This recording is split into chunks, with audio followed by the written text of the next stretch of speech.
right, so we're going to get going here. For this week's live broadcast, I mentioned to you 2 weeks ago that I was taking last week off and going to come back and try to be more consistent with these weekly videos and actually make them a weekly video as opposed to a once a month or twice a month type thing. So I'm back. Came back yesterday. Got back in the office yesterday and working on some catch up, getting caught up on emails, all that sort of fun stuff. Last week was kind of nice. I had a chance to sort of just step away from work for a week. In real estate, most agents are on most of the time, even if they're at home and trying to relax. We always are trying to think of what's coming up, what's going on with potential new listings, or what's coming up, or what's happening with upcoming closings. Is everything on track? Are the clients prepared? If they haven't purchased yet and still looking, we're always checking out what new listings are coming up. So we're never really off for the most part. So I wanted to sort of step back last week and try to take it off. I was able to not think about work for a good chunk of it. Unfortunately, still some things come up and still have to do that every now and then, but that's fine. So, I was able to get out, catch up with some friends, get out and golf a few times, or at least hit a whole bunch of balls around a course. I went out twice last week. The first time I think I lost around 12 or 13 golf balls. And the second time I think I only lost 7 or 8. So it was an improvement there. And the score improved a little bit as well. So not that I get out too frequently, but had a great time. So today, just coming back, trying to think about what to talk about, and couldn't come up with much other than just to sort of rehash what sort of has been in the news for the last week or so. And a lot of it does continue to be inventory levels and sales dramatically down, et cetera, et cetera. Most of the news reports that are out there are using the down sales in relation to what was going on 2 or 3 months ago, as opposed to last year, and making the comparisons from this year versus last year. Obviously, we're near the end of June, so we don't have the full month's numbers yet. I took a quick look just to sort of see what was happening that I could tell so far. And it looks like we're pretty much on track for last year's sales numbers in terms of unit sales at around that 260 mark here in Burlington anyway, with average sale price being in the high 8s. I think it's up around 10%, which is kind of going back to heading towards normal, which is good, and into sustainability as well.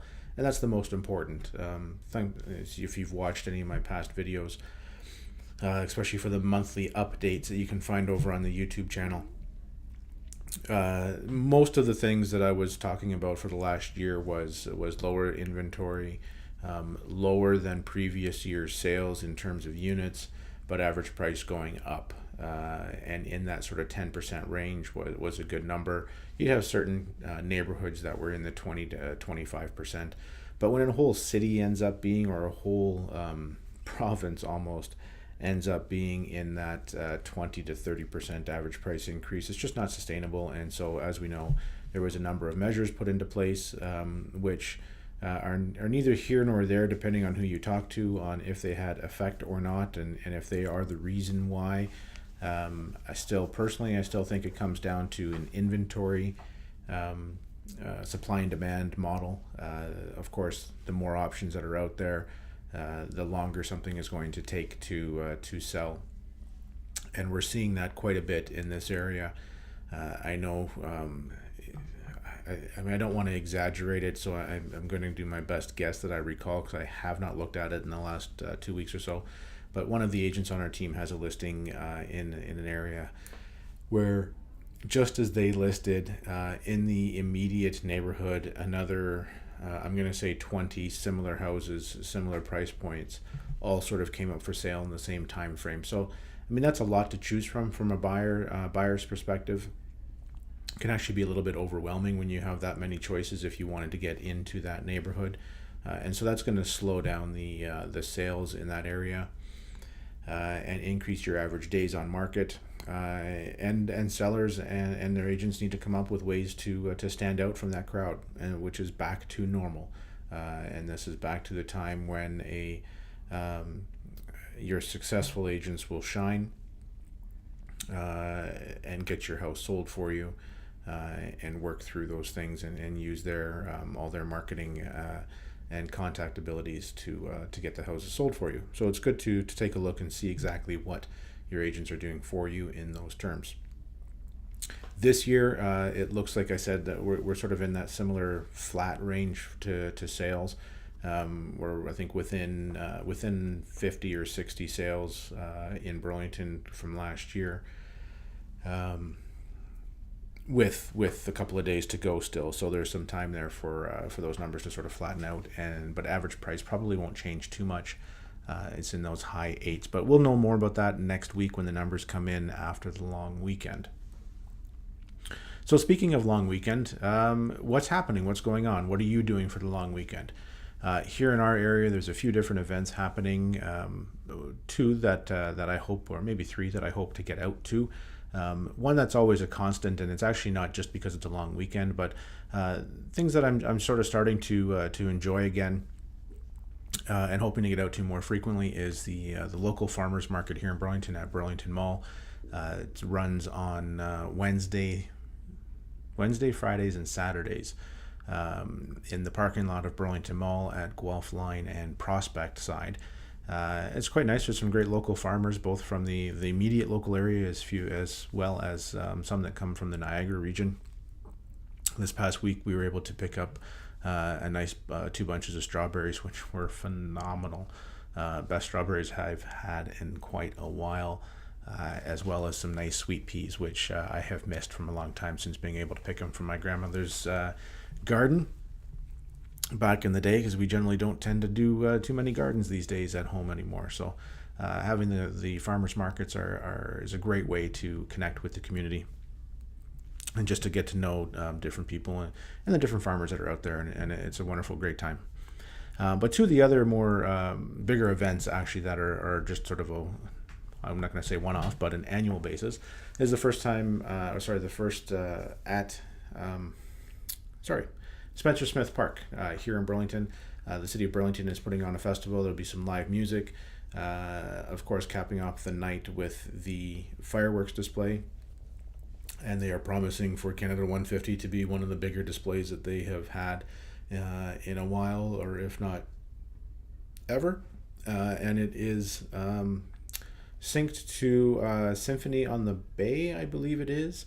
You can find out more information about it on the city's website and events calendar about that there, which I think I'll be able to show you in just a moment.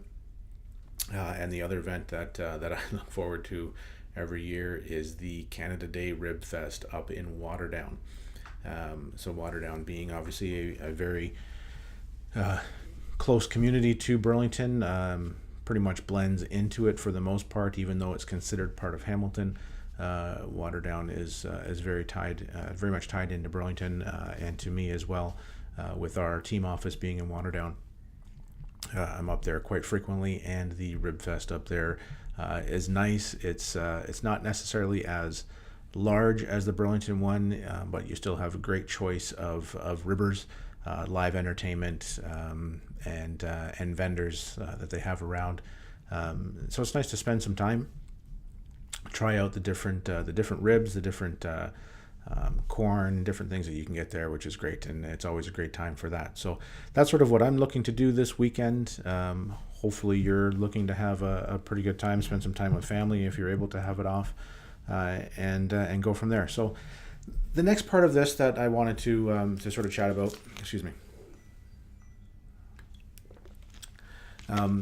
is a little bit of a follow-up to a previous broadcast, which was talking about technology that we use in business, but it's obviously just it's technology, but it's not necessarily just for business, and that's sort of my different social media accounts that I have that maybe hopefully you guys will be able to go sort of check it out and see what's going on over there. So I just wanted to do a quick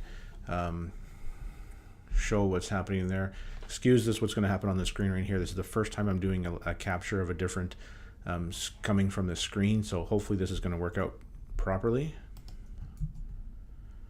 Okay, so let's just see if that's going to work before I get too far through this. All right, looks like it's looking good. Okay, cool. So the first one obviously is Instagram, where we can share a bunch of photos and links to different things.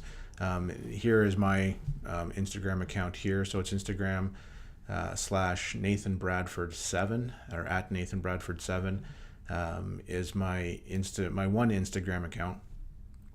And I'll just sort of show you this one here for now, but these are sort of, actually, look at that. This is my Twitter, not my Instagram. It's the same account though. Nathan Bradford 7 is my my Instagram name. I was just sort of trying to get a little bit better on this as well, in the terms of showing you different things about what's happening both in my life personally as well as in the business. So here's a few photos of this one here was well, obviously a listing that we had. Actually, I was holding an open house at this house the day after that post was done. This was from the May 2-4 long weekend, and some images I was able to capture of fireworks that happened there.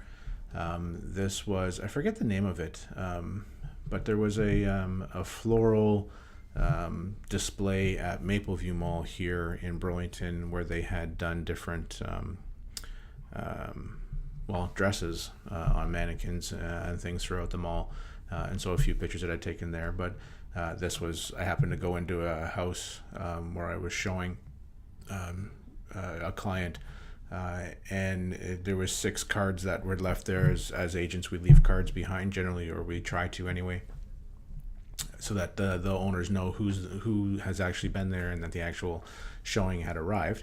And in this particular case, it was not one of our listings, but 50% of the showings came from our team. And so I, just a little capture like that. This one beside it was me preparing for one of my live broadcasts, probably my very first or maybe the second one.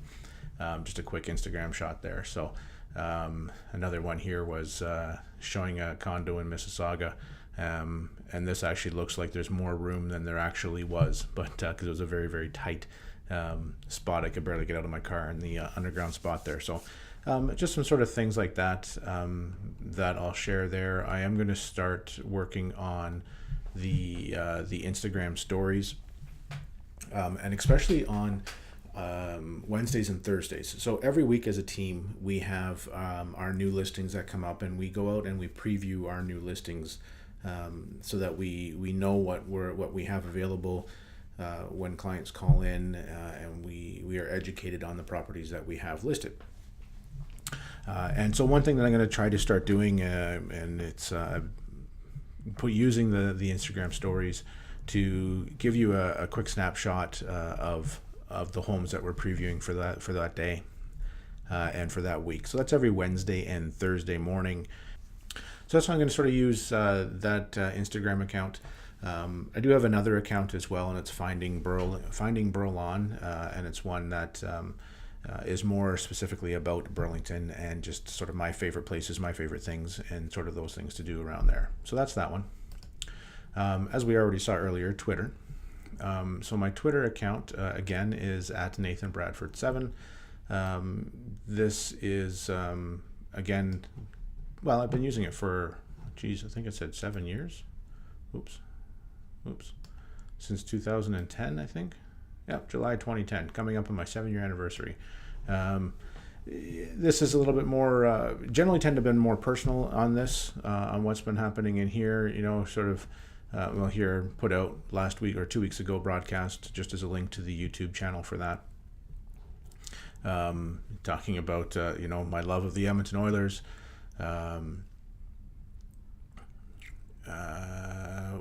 just different things like that. So this is going to be sort of something very similar. Would love to see a bunch of you connect in both those social media aspects. I'm not on Snapchat, and I'm not doing any of that sort of stuff.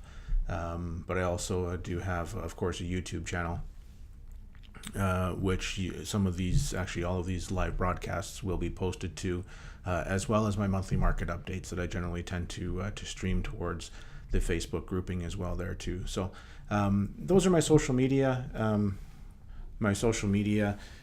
accounts. So like I said, I'm going to be using the Insta stories, if that's what they are, to sort of show you and give you a preview of some of the new listings that we have coming up, or ones that have just listed, and it's our first time getting through them as well, as buyer agents on the team, as well as a few other fun things that I'm going to try to come up with.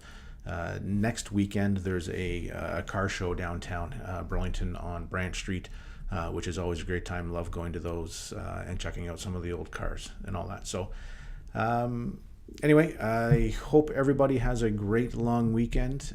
If you have or would like any further information about real estate, of course, you can feel free to contact me at 905-332-9223.